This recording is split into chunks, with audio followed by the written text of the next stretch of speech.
If you're leading a full worship band, you might be wondering, why would I even need to use tracks? We already have a full team. But let me ask you this, how often do you find yourself wishing that you could just add a little more depth, a little more texture to your worship set? And that's exactly where tracks come in. And I'm gonna tell you something, this is the trick.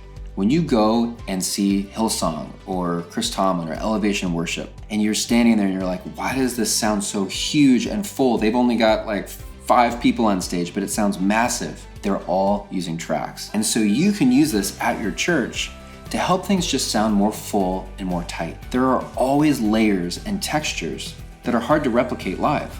Strings, synth pads, background vocals that can really fill out the sound. Sometimes those are hard to implement live. And so you could use a track to play that part. In this video, I'm gonna show you my top 3 reasons of why you should consider using tracks with a full band. Let's dive in. First up, let's talk about the why. Even with a complete lineup of musicians, there are always still gaps that can be filled with tracks. If you start to break down all the instruments and vocals from even a live worship song recording, you'll see what I mean.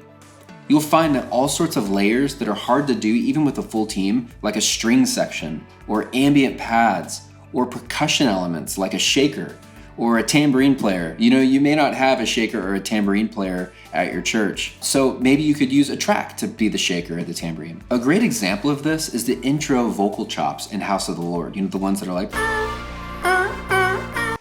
you're not gonna have someone do that into a microphone, but what's so interesting is that it's a very huge part and an important part of the intro of that song, and it's what makes it so good and unique. People hear it and they know exactly what song you're going into. And that is where tracks come into play, because you can use the track to play that unique part. Many people ask me, like, can you or should you use tracks with a full band?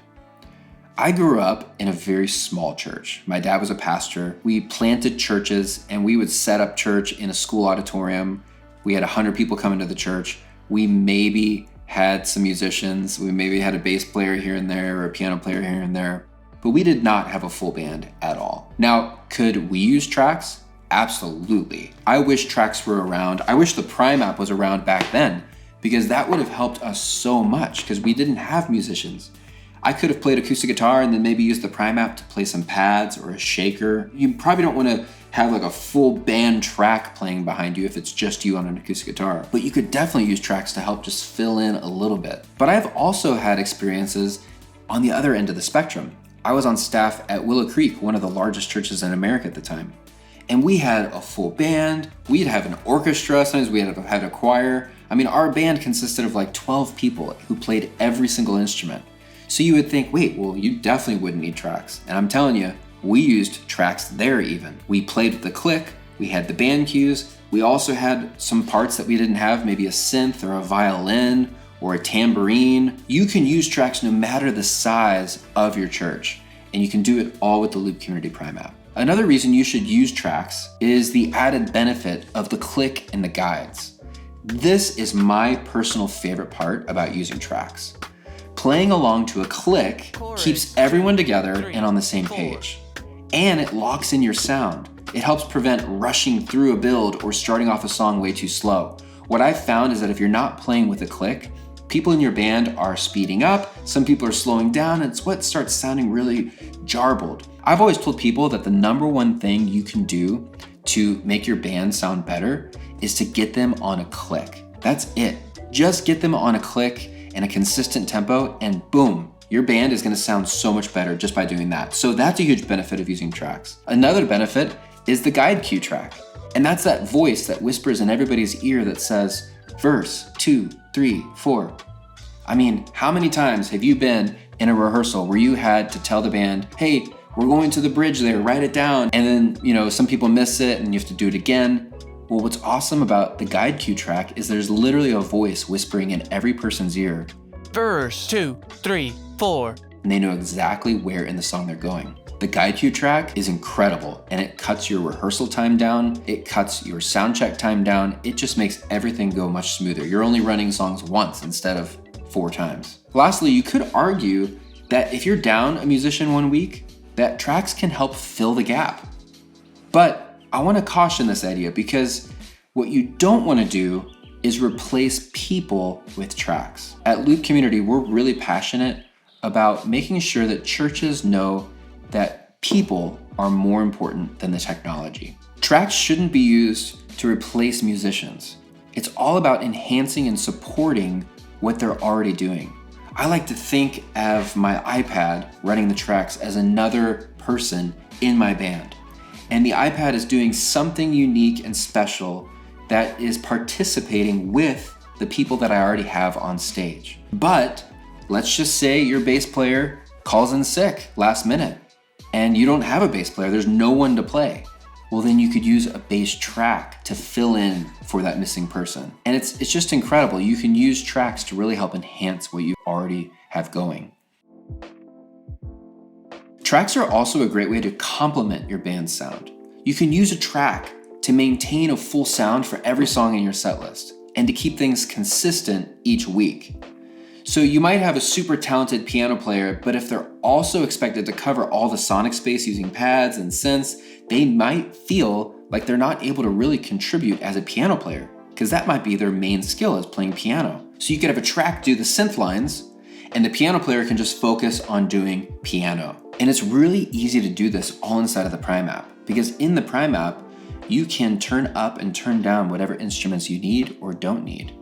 And so if you have a piano player, well, you just mute the piano. And then you let the pads and the synths carry where the piano player isn't covering. Always ask yourself, are the tracks serving the musicians, or do they feel like they're competing with the tracks? So if your guitar player is playing the electric guitar solo part and they're doing great, then make sure the electric guitar solo track is muted. If the piano player is doing great, playing their part, make sure the piano track in Prime is muted. You don't want your band members to feel like, why am I here? I'm competing with the tracks. The tracks should be there to help support the band and what's already happening. Every church and team is different. What works for me may not work for you and your team. I fully understand that. And if your keys player can play the synths and pads, by all means, let them play the synths and pads. The point is that the tracks are there to support the band. The third point is that it's super affordable. You might think that you need a really powerful $3,000 Mac running expensive software like Ableton on a huge audio rack that's redundant and has all these different audio interfaces and XLR outputs and blah, blah, blah, blah. And maybe you did 10 years ago, but now you can use an iPad or even your phone and have the same high quality tracks, control, and flexibility. And you don't need a fancy, expensive rig. You can do it all with the Loop Community Prime app. I'm gonna leave a link down in the description where you can download that app and try it out yourself. Let me show you really quickly how it works. All you have to do is you can pull up the Prime app and create a set list for your Sunday morning. Then you can add songs. And this is my song library. Let's go ahead and find a song. We'll do Goodbye Yesterday. I'm gonna bring that in, add that to my set list here. You'll see at the top, I have a song overview that shows me the arrangement of the song, the verses, the chorus, the bridge, where I am in the song. In the bottom left corner, this section are all my instrument faders, so I can see the different instruments and turn them up or turn them down. So let's press play and I'll show you what I mean. So here's the drums. I can mute the drums, solo the bass out, maybe bring the bass down, turn the electric guitars down if I want.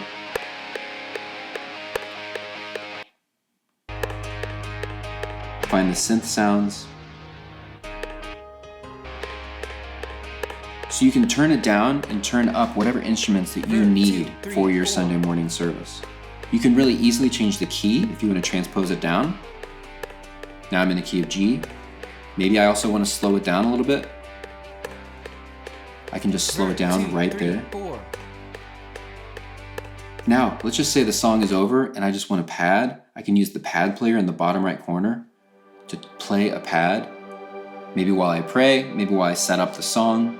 So the pad player is a great way to just create smooth transitions.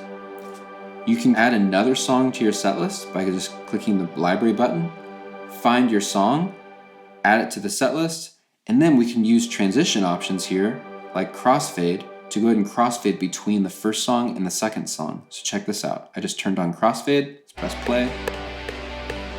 And 2, 3, 4. Bye. Key of B. intro, 2, 3, 4, 5, 6. It crossfaded perfectly right into my second song automatically. I didn't have to do anything.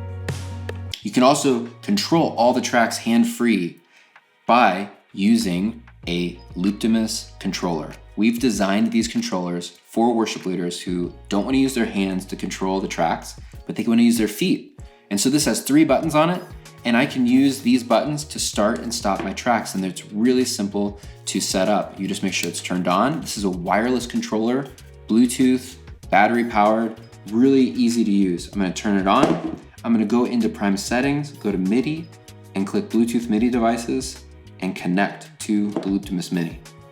Once it's connected, I can click on MIDI, and anything that you see that has a dotted line around it can be assigned to one of these buttons on the Looptimus Mini. So I'm gonna make the play button, this button. I'm gonna make the stop button, the middle button. And I'm gonna make the next song button, I'm gonna tap it and click next song. I'm gonna hit save, we're good to go. Once it's all mapped, then I can just go ahead and press this button with my foot, and it's gonna play the track without me having to touch the app. 5, 6. So you have full wireless control of your tracks with a device like this. It's the Looptimus Mini. Let's talk about audio routing. How do you get the audio out of your iPad? Well, a very simple way to do that is by using a cable just like this.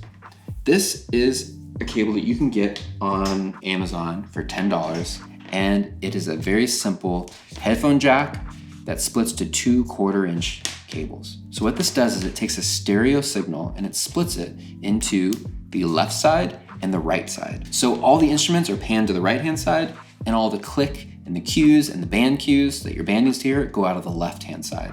Plug those into some direct boxes at your church to the soundboard, and the tracks get turned up in the main front of house system for the congregation to hear, and the click and cues get turned up for the bands in your monitors. So that's a really simple way to set up the audio out of Prime. Just connect that cable, you're good to go. You could also use something like this, an audio interface. And this is called TrackRig, and you plug it into your iPad, and it gives you 8 XLR outputs that you can assign any of these instruments to go out of.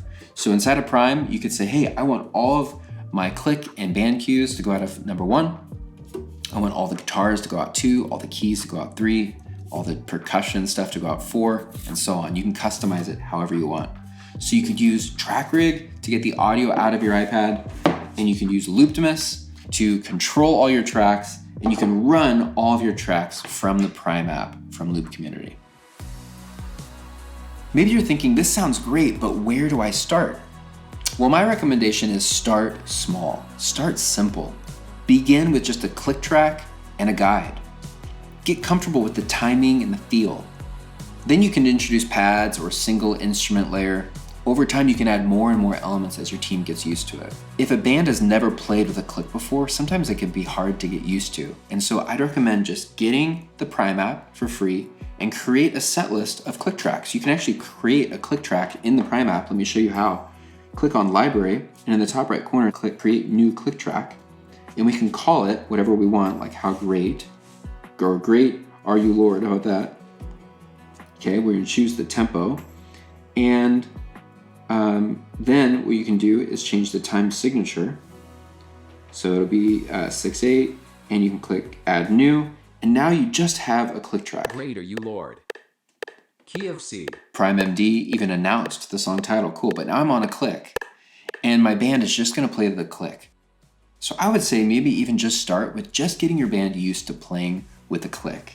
And then you could go to adding a song in your set list with actual tracks, and then get them used to that and how it feels to play with tracks, and also those section marker cues that say verse 2, 3, 4. All that is going to take your band getting used to. The point is start simple. Don't feel like you have to jump in all of a sudden and have 5 songs in your set list with tracks using a controller and an interface. Keep it simple to start, and then you can always add in more things later. I'd also love to know your thoughts on using tracks in a full band context. Let me know if I missed anything, leave a comment, and let me know how you set things up if your church is using tracks. If you found this helpful, hit the like button and subscribe for more worship team related content. See you in the next video.